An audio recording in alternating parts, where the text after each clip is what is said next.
What's up, yo? Go ahead. CJ, when you look at the Buccaneers defense, they're one of the highest win rates. What do you see from them? What they hope to do defensively and ways to back up? Yeah, they do a great job. I think Todd Bowles does a really good job of mixing it up. They run every coverage, really have every blitz scheme, have they do a lot of different things. So just they ought to be in our game and do what we do best and focus on what we got going on and try to handle what they do as best as we can. But he does a great job of getting his players in the right position to make plays and making those pivotal points in the game hard on quarterbacks and things like that. So got to meet him actually in the offseason. I know his son was thinking about going to Ohio State. Got to meet him there, and he's a real smart, good guy. So a lot of respect for what they do over there. CJ, from the beginning of the season to now, what do you think is the one area where you've improved the most? That's a great question. I mean, honestly, there's so many things. I don't know if I can just boil it down to one. I mean, it's been a battle every week of just not only trying to get the footwork down and trying to get this offense better, like in tune with my mind, just trying to get it down pat to where I can just remember it and go play fast. Honestly, I would just say just being more of a pro as a quarterback, just being smarter with the ball, smarter not taking hits, just getting down, getting the ball out, taking the completions. I would say that was probably the biggest step I've taken from college to OTAs to training camp to now, just being a better pro when it comes to just quarterback play and just trying to be veteran-minded of getting my guys in the right position to make plays and things like that. So.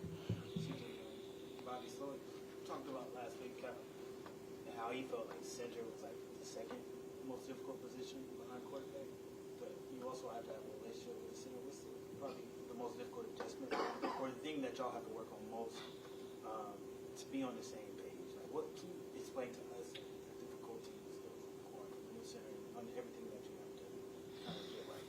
Yeah, I mean, we start off with Scott, and Scott did a great job of being a veteran up there. He helped me out a lot with a lot of different things and gave me a lot of confidence. And then, sadly, he went down, and then Juice stepped up and did a great job too. Juice wasn't at first really a vocal guy, so I tried to help him with stuff like that, along with Shaq and Josh, and at the time Ken.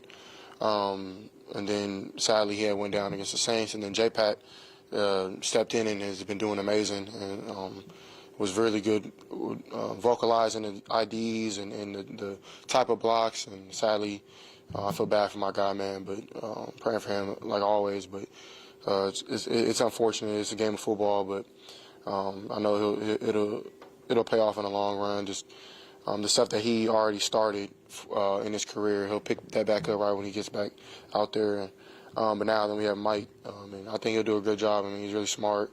Blocks his tail is a really good high effort, like point A to point B type of guy, whistle to whistle. So I mean, me and him just have to get down our snaps, and we've been doing a good job of that. And that relationship is just it's how every play starts, which is half of what's most important in a football play. So with him just have to get the communication with the tackles, with the guards, communication with the IDs in the pass game and things like that. So I know he's played in this type of offense before he was even with the Texans. So I mean, I don't really see us having any issues. I think that he'll do a great job, and I'm excited to see him step in. CJ, talk to us about playing with swag, maintaining your confidence. How do you do that when things maybe aren't going exactly the way you want them to go? And then what have you learned, not just here, but in your college career, about how important that is to carry that confidence from game to game? I don't really feel like, for me at least, I don't think it's gonna go anywhere. It has to go anywhere. I think I am who I am. It's just it's in me. It's not something that I wear. It's not something that I can buy. It's just kind of how God prepared me and God wired me as a man. So I don't really see it going anywhere anytime soon, God willing. So I think I'll just have that edge and that swag, or whatever you want to call it, kind of just how I am. And I'm not trying to sound like I'm just a cool guy or anything, but nah, that's just kind of just how God made me. So I mean, as this year goes on, I mean, I feel like, yeah, it gets a little harder. But, I mean, if it was easy, everybody would do it. And that's something I just keep reminding myself, man, like the trials, the tribulations, the hard losses, the whatever you want to name it, it prepares you for things that come on in the long run. Like, God doesn't just give you stuff right away. You have to be prepared, and you have to build those calluses, and that's something that I think this team we're getting. Of course, it's not lovely and you don't love it, but, like, it's kind of like what you need. You get what you need, and I hope that we learn our lessons, because that's the only time you won't get what you need if you don't learn your lesson from things like that. So, I mean, my job is to keep the mojo on the team up, and I feel like I'm trying to do my best with that, and we're taking steps in that direction. So, yeah, I don't think it really will go anywhere. CJ, this is a copycat league. This is a copycat league. This is your, I think, the fourth NFC South team that you're going to face. And so when Tampa Bay goes back and look at the tape, they're not only looking at, Atlanta, and not looking at, scouting Carolina, but also you, their next opponent. You're one of those quarterbacks who never unlearns and always make sure that you make mental notes of, what you've been through. How much do you expect to see of what Atlanta and Carolina did as far as defense is concerned this week with Tampa Bay? Yeah, they're all really different type of styles of defense. Atlanta and New Orleans have a similar type of style. That's like I'm forgetting the head coach of the Saints. Yeah, Dennis Allen, excuse me. No disrespect to him. He's a great coordinator. I told you how I felt about him before, but that's like that tree. Atlanta's tree, Atlanta's DC came from Dennis Allen's tree, and then Carolina was Vic Fangio, and like the Dolphins type of defense. This defense is more like, well, Todd Bowles is kind of like the king of it and started it, but theirs is like the Jaguars. So do a lot of different stuff, like make it really confusing, make it like the coverage is like the safety is be like, it look like cover 0, then he'll run, they'll play cover 3, like there's like some tricky Tampa 2 looks, like as I'm learning in the league, like a lot of guys do a lot of different things. It's about like what you can really focus on, because if you try to focus on what they're doing, like as a defense, it's the NFL. Like you just gonna confuse yourself. So I try my best to have an idea what's going on and what they're trying to accomplish, and know where I'm hot. Like, you know what I'm saying, do different things like that. But they do a good job of knowing that too, and then countering something off of that. So and I know that the Jaguars DC came from Todd Bowles and his tree. I have a little bit of idea, but I don't want to like wrap my hand around anything and act like I have an idea, and then they go and do something totally different. So I'm just trying to play the game honest. But yeah, it's some of the things like you see defenses kind of match up together with different schemes on where they have been prior and things like that. So CJ, what goes hard this question? You mentioned they're going to throw a bunch of stuff at you, but when teams, you haven't been blitzed that much this year, so teams sometimes they'll try to put people at the line and do some sim pressure looks. When teams are doing that, how difficult can it be to decipher through all that traffic, who's coming, who's not coming, but still get the ball to where it needs to go? Yeah, you gotta just focus on what you got going on and like the plan if they do come. But you don't want to like that's what defense, especially I feel like since me being a rookie, they like want me to do is be up there focusing on like the IDs and things like that. And there's a little bit of part to that, but like you have to go and play football and play quarterback and try to depict the back end more than the front end, and half of that is just trust with your own line and your center doing the right thing. So for me, I mean, I try not to like focus on it too much, but have an idea of what's going on. So. CJ, how frustrating are the bad passes at the line of scrimmage? Is there something that you guys can do schematically to avoid those popping up? No, I mean it's football. Those guys, some guys know that the rushing isn't very great, and they just sit around and just jump around and play volleyball. So, and really, I mean, you can. For me, I mean, it's going to be hard for me to kind of see that because I'm looking down the field. So our linemen, and they know this, they're going to do a better job of just getting hands on guys and trying to get to them when they, because like if you watch the film, they're literally like retreating and running back. So as an O-lineman, you don't want to be caught going downfield. It's just like an easy area. But nah, that's football. Like it's going to happen. So. Couple more guys. Hey, CJ, what are some of the challenges, if any, goes with trying to develop that chemistry and continuity with a new center? I know you mentioned Juice, Scott, and Jared earlier, but it seemed like you had more time to work with them in practice. Unlike with Michael coming in, it's like you only have a week and then boom,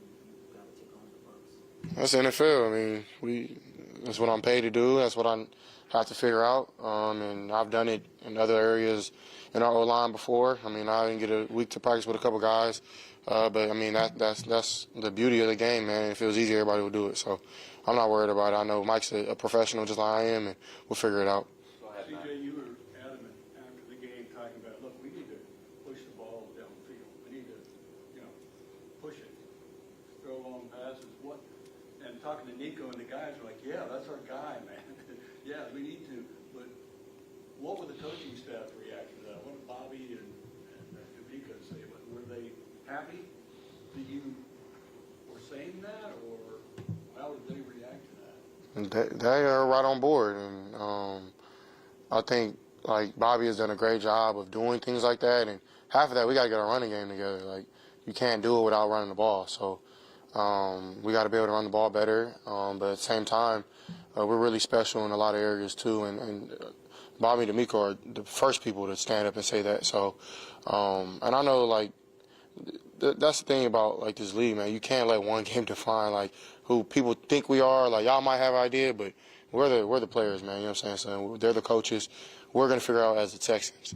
I don't really think like it was taken to heart from anybody, and they know how much I want this. Like, and as a team, they know how bad we want to be successful.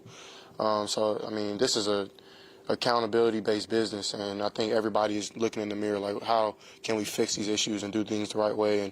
And we're excited to get that done. So D'Amico and Bobby have been really the forefront of that. And for me, I'm just I'm the coach on the field doing the same thing. So. Last two questions, DJ and then Sarge. How special was it to get out and visit those young kids on yesterday, you and your rookie class? Finally, a great question. No, I'm just kidding. Nah, man, it was amazing. It really gives you a perspective of life and the small issues that I have, and like the blessings that I'm able to do every day to be able to play this game, and it made me like thinking like, man, it's just a game. Like these kids are here fighting for their lives. So I'm praying for every single one of those kids that I got to meet and didn't meet. Everyone in the hospital, like from the youngest age to the oldest, like. It's sad, man, and I'm glad I got to spend time with them and other rookies. Like, it's really humbling. At the same time, man, it's to give them hope. It's not just supposed to be like. No, I'm not trying to make it sound like a pity party, but we want to give them hope and give them faith because they can, God willing, do whatever they want to do in their lives if they work hard at it. And I know that there's some really strong kids in there, and I'm praying for them each and every day.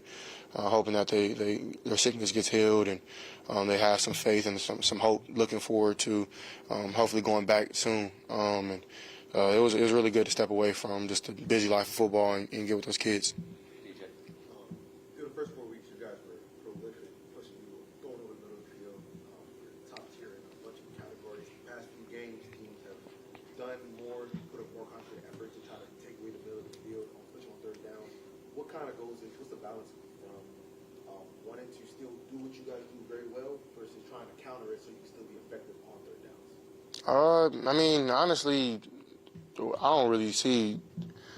don't think people have been just taking it away. I think a lot of teams, like, of course, they watch film, they're aware of what's going on, but it's up to us to, even when that happens, like, have to just be good in our second, third, fourth progressions, and that's somewhere I can grow and be better at, and as an offense we can take the next step. But I feel like every defense is out there trying to stop everything.